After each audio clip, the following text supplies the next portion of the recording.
Depende. Tayo natin. Walang magsusulat ngayon.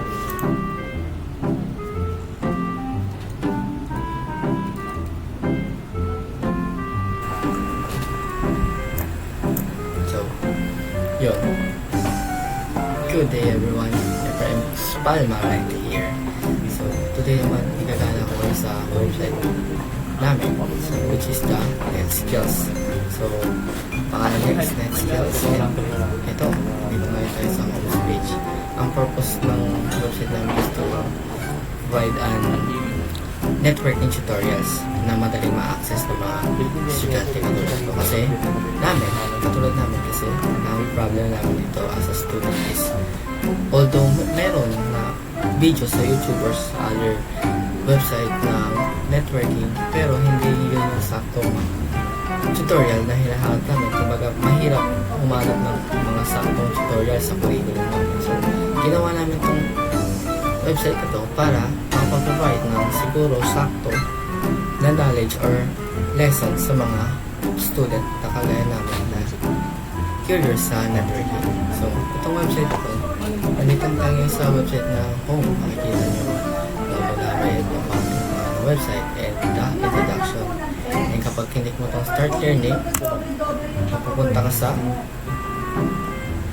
tutorial. So, dito sa tutorial na ito, makikita mo dito yung mga topic, no? Topic na hinahanap natin. Sa ngayon, wala pa siyang ganong laman, pero soon, magkakalaman na yan. Ito yung bago namin. Ito yung mga introduction namin. Pag natin ang start, makikita mo yung lessons namin. Yung mga provided video namin. Ayan, pakita mo yan. Mind check, 1, 2, 3, 4, 5, 6, 7, 8. Pwede ka manood ng mga tutorials. Currently, meron kaming dalawang lesson dyan. Is the introduction of networking and the introduction of policy layer. Tapos, 5 lesson tutorial. Dito sa rack na to, pwede kayong mag-search ng mga hanap nyo. Bagay, no? Kung anong topic, kung gusto nyo mahanap, may categories nyo yan, levels, which is the beginner, intermediate, and advanced. Pahirap. So, yun, no? At kung doon tayo sa reviews, dito natin makikita yung mga review ng mga user na gumagamit dito. And dito rin kayo pwede mag-comment sa mga videos namin or magbigay ng experience sa website and magbigay pa ng suggestion para mas papalawak namin yung website namin. Magbigay ka suggestion kung ano pang pwede namin improve sa website namin. So, pwede kayo mag-rate dyan, pwede kayo mag-input ng photo and mag-rate ng stars, kanya para sa experience niya. Then, pagpunta tayo sa about, dito nyo makikita yung about sa amin, about sa website na to, and our missions, and our demo reels. No? Ngayon, pwede naman kayo mag-login. Pwede kayong mag-login kung walang account dito. Pwede nyo i-continue yan sa Google. And pwede rin kayo mag-sign up kung walang account. Yan. So, ngayon, mag-login ako. Dito. Login tayo na. So yun, napag-login na tayo. Since admin ako dito, makita natin dito yung admin dashboards, no? Sa admin dashboard, makita natin yung mga users. Ito yung, dito sa part na to, sa dashboard, makita natin yung total na gumamit ng website na to. And yung mga courses na na-publish, yung mga total lessons, coming soon yan. Then, dito sa course completions, ito yung mga nakatapos na ng course or nakatapos ng isang part ng ating ating lesson. So, sa ngayon wala pa nakatapos, and ito yung total reviews. Kanina yung mga nag-comment, kanina kapansin nyo. Yan yun. Tapos ito yung mga lesson choosers. Makita nyo yan. Then, makita nyo rin dito yung mga courses. Which is yan, no? Mga courses na nalagay natin. Beginner, at yung difficulties nila, lessons na nakalagay. Tapos yung na-publish na namin. Tapos yung mga users. Yan, ito yung mga users natin. Record nila yan. Then, dito naman sa reviews, dito dito natin pwedeng manipulate yung mga comments sa ating website, no? Meron tayong kakayahang i-approve or i-delete yung comments nila kung masyado ng masama or hated or masyadong harmful na comments yung nilapag nila. Then sa certificate, dito nga natin makikita yung mga certificate na na-issue na. Pero sa ngayon wala pa siya. Currently wala pa siya. Then kapag tingnan natin yung view website, so yun, babalik sa website. Diba? Scroll natin yan. Ayan, makikita natin yung mga yan. Ito yung mga comment, diba? And actually, may ginawa rin kaming games dito.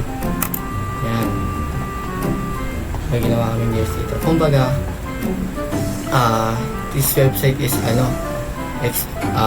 kinuha namin ideas sa simpler. Kumbaga, may mga energy ganon. Pero ang bar namin dito is mag-ipon ka ng energy and maglalaro ka para makakuha ng energy, no? Para makapag-continue ka sa mga lessons, diba? So, yung laro namin ito, Flappy Bird, try natin. Para hindi lang puro aral, no? Maglaro rin, maglibang ka rin. Start game.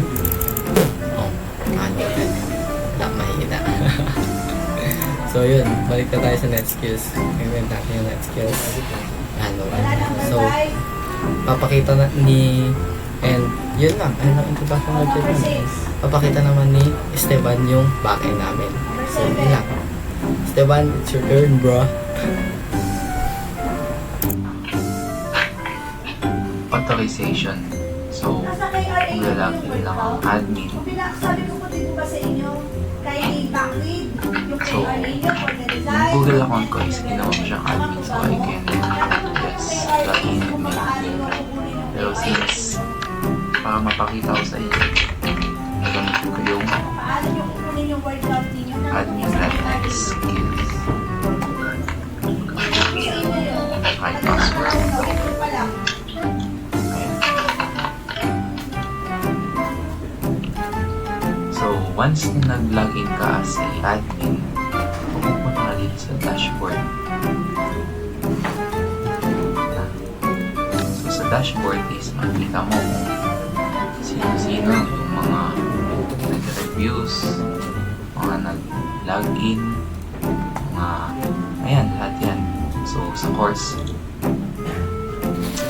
nakikita mo dito kung ilang mga course na yung mga natapos ng mga students or mga users. Sa users naman, makita mo dito kung ilang users na yung nakapag-sign up sa website at kung kailan din sila nag-join. Sa reviews naman, makita mo dito yung mga reviews nila. So, pwede mo rin mag-delete lalo na kung mga sensitive na sinasabi na yung mga bawal sabihin na pwede mo siyang delete, pwede mo siyang makontrol. And certificates, since wala pa naman tayo ng pamamigay ng certificates, wala pa siya ng ganyan. So, few sites ulit, and babalik na pag-iyon. So, meron din siyang mini-games dito sa baba na pwede mong laruin. Pag hindi lang akal siya.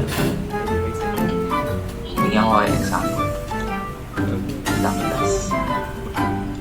Ito, alam ko familiar na kayo. Mag-place ka na ng blocks dyan. Hanggang sa yan. Sinsawan ko yung database.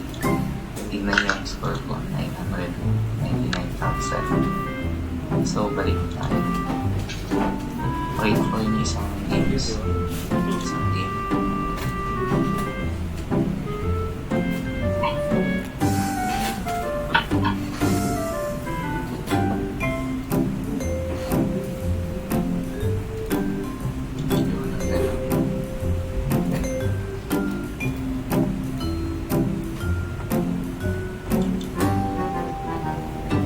So, habang naghihintay yan, papakita ko na rin yung sa may PHP admin, sa may cPanel.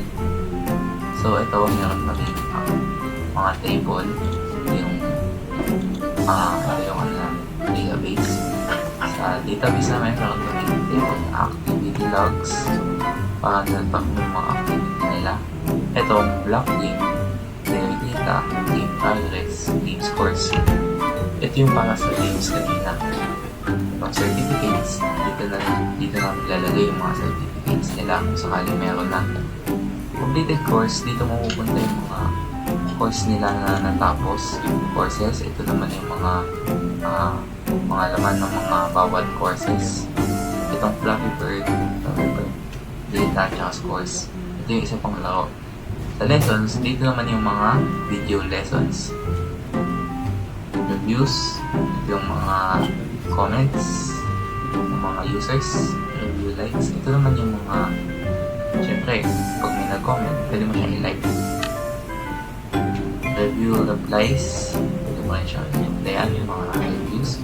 Sessions, kung ilang sessions na ba ang users niya. Users, syempre, sila yung mga users. Yung mga user progress. Yan, para na-track ng mga users kung saan ba sila last natapos.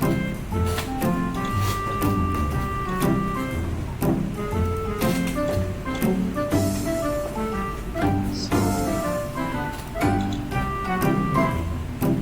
net, isang game pa lang. Pakita ko lang.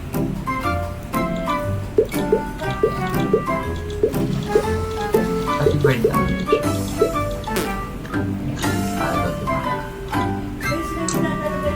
So, yun lang guys. Sana nakatulong and itong website na to is pwede na siyang mapaganda pa for future. So, yun lang guys. Kasi wala naman tayong aircon fee. So, hindi naman tayo pwede yung na wala tayong aircon.